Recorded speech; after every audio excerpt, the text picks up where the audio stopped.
আসসালামু আলাইকুম বন্ধুরা, আজকে আরও একটি নতুন রেসিপি নিয়ে চলে এসেছি।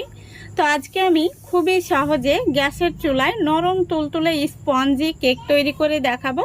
তো চলুন আজকের এই রেসিপিটা দেখে নেওয়া যাক। ওভেন ছাড়া কিভাবে এত সহজে স্পঞ্জি কেক বানানো যায় প্রথম থেকে শেষ পর্যন্ত দেখতে থাকুন। আশা করছি আপনারা যে কেউ বানিয়ে নিতে পারবেন। তাহলে চলুন শুরু করা যাক।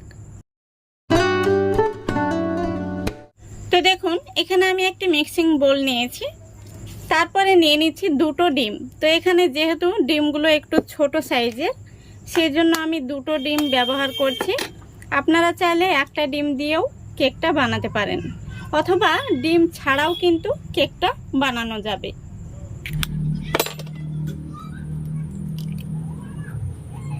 এবার দিয়ে দিচ্ছি 1/3 কাপ চিনি। এখানে মিষ্টিটা আপনারা নিজেদের মতো করে দিয়ে নেবেন। তারপরে দিয়ে দিচ্ছি স্বাদ মতো লবণ, আর ডিমের কাঁচা গন্ধটা চলে যাওয়ার জন্য দিয়ে দিচ্ছি 2 থেকে 3 ফোঁটা ভ্যানিলা এসেন্স। আপনাদের হাতের কাছে ভ্যানিলা এসেন্স না থাকলে আপনারা সামান্য পরিমাণে এলাচ গুঁড়ো দিয়ে দিতে পারেন। এখন আমি একটি হ্যান্ড উইচ দিয়ে খুব ভালো করে ডিম, চিনি আর লবণটাকে মিক্স করে নেব। তো যতক্ষণ না পর্যন্ত চিনিটা গলে যাচ্ছে ততক্ষণ পর্যন্ত এইভাবে মিক্স করতে হবে। আপনারা চাইলে চিনিটাকে গুঁড়ো করেও দিতে পারেন, তাতে করে কিন্তু খুব তাড়াতাড়ি চিনিটা মিশে যাবে। তো বন্ধুরা, যারা ডিম পছন্দ করেন না তাদের জন্য কিন্তু আমার এই চ্যানেলে ডিম ছাড়া কেকের রেসিপি দেওয়া রয়েছে, আপনারা চাইলে দেখে নিতে পারেন। আমি ডেসক্রিপশানে লিঙ্কটা দিয়ে দেব। দেখুন বন্ধুরা, ডিম, চিনি আর লবণটাকে আমি খুব ভালো করে মিক্স করে নিয়েছি, চিনিটা পুরোপুরি মিশে গেছে। এখন আমি এর মধ্যে দিয়ে দিচ্ছি 2 টেবিল চামচ মতো ফ্রেশ সাদা তেল। তেলটা দেওয়ার পরে আমি আবারও খুব ভালো করে মিক্স করে নিচ্ছি। দেখুন, তেলটা দেওয়ার পরে আমি খুব ভালো করে মিক্স করে নিয়েছি। এখন আমি এর মধ্যে দিয়ে দিচ্ছি 10 টাকা দামের 1 প্যাকেট গুঁড়ো দুধ। এই গুঁড়ো দুধটা দেওয়ার কারণে কিন্তু কেকের টেস্টটা দ্বিগুণ বেড়ে যাবে। গুঁড়ো দুধটাকে খুব ভালো করে মিক্স করে নিতে হবে। এখানে চাইলে আপনারা তরল দুধ অ্যাড করে দিতে পারেন।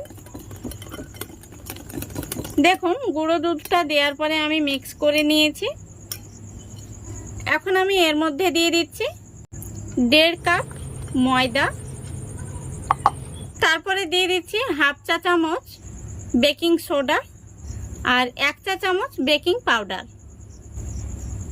এবার সবগুলো উপকরণ আমি খুব ভালো করে মিক্স করে নেব। এখন আমি এর মধ্যে অল্প অল্প জল অ্যাড করে ব্যাটারটা তৈরি করে নেব। এখানে আপনারা চাইলে জলের পরিবর্তে তরল দুধ অ্যাড করে দিতে পারেন। তো যেহেতু আমি গুঁড়ো দুধ ব্যবহার করেছি, সেই জন্য এখানে আমি জল দিয়ে ব্যাটারটা তৈরি করে নিচ্ছি। দেখুন বন্ধুরা, আমি অল্প অল্প জল দিয়ে ব্যাটারটা রেডি করে নিয়েছি, আর এখানে আমার 1/4 কাপ মতো জল লেগেছে। দেখতেই পাচ্ছেন ব্যাটারটা কিন্তু এরকমই হবে, এর চাইতে পাতলা হলে কেকটা ভালো হবে না, অথবা ঘন হলেও কেকটা শক্ত হয়ে যাবে। তো দেখে অবশ্যই আপনাদের বুঝে নিতে হবে। কেকের ব্যাটারটা কিন্তু এইভাবে রেডি করে নিতে হবে। তো একদম রেডি হয়ে গেছে। এখন আমি এটাকে একটা সাইডে সরিয়ে রাখছি। তারপরে দেখুন, এখানে আমি একটি অ্যালুমিনিয়ামের বাটি নিয়েছি। বাটির মধ্যে দিয়ে দিচ্ছি সামান্য পরিমাণে সাদা তেল।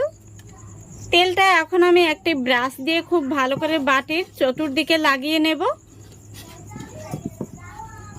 দেখুন, খুব সুন্দর করে আমি বাটির মধ্যে তেলটা লাগিয়ে নিয়েছি। এখন আমি বাটির মাপ করে একটি সাদা কাগজ কেটে নিয়েছি, সেই কাগজটা বসিয়ে দিচ্ছি। তারপরে কাগজের উপরেও খুব ভালো করে আমি তেল ব্রাশ করে নিচ্ছি। দেখুন, খুব ভালো করে আমি তেল ব্রাশ করে নিয়েছি। বাটিটা একদম রেডি হয়ে গেছে। এখন আমি আগে থেকে রেডি করে রাখা কেকের ব্যাটারটা বাটির মধ্যে দিয়ে দিচ্ছি।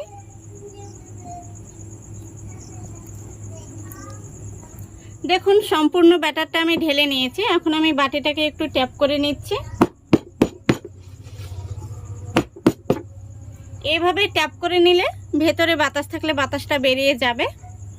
তো বন্ধুরা দেখুন, এখন কিন্তু কেকের ব্যাটারটা একদম বাটির তলায় পড়ে রয়েছে। কেকটা ফুলে কিন্তু দ্বিগুণ হয়ে যাবে। এখন চলে যাব কেকটা বেক করতে। এদিকে দেখুন, কেকটাকে বেক করার জন্য কড়াইটাকে আমি আগে থেকে গ্যাসটা অন করে বসিয়ে দিয়েছিলাম।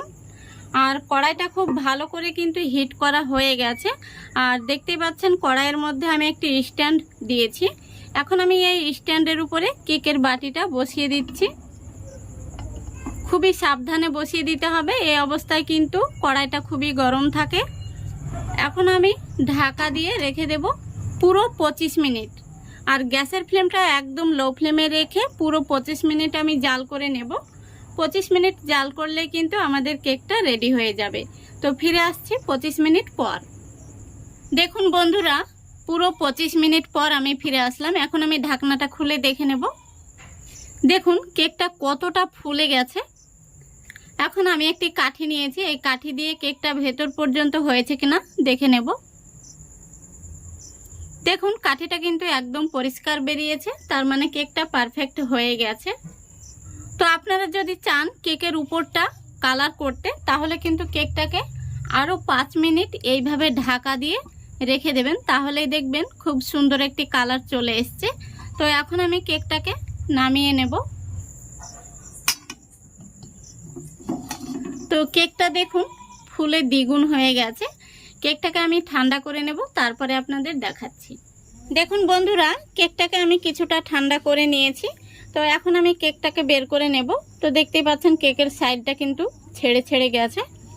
তো এখন আমি একটি থালার মধ্যে কেকটাকে বের করে নিচ্ছি।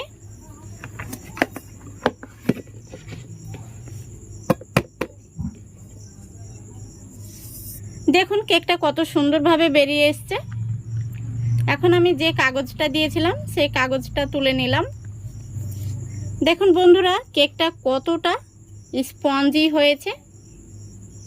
পিছন দিকটা কিন্তু দারুণ কালার এসছে। আর এই যে সামনের দিকটা দেখুন, দারুণ স্পঞ্জি হয়েছে। এই দেখুন, আশা করছি দেখে আপনারা বুঝতে পারছেন। তো বন্ধুরা দেখলেন তো কত সহজে মাত্র 25 মিনিটে একটি কেক তৈরি হয়ে গেল। আর দেখতেই পাচ্ছেন কেকটা কতটা নরম তুলতুলে এবং স্পঞ্জি তৈরি হয়েছে। এখন আমি কেকটা আপনাদের কেটেও দেখিয়ে দিচ্ছি ভেতর থেকে কেমন হয়েছে।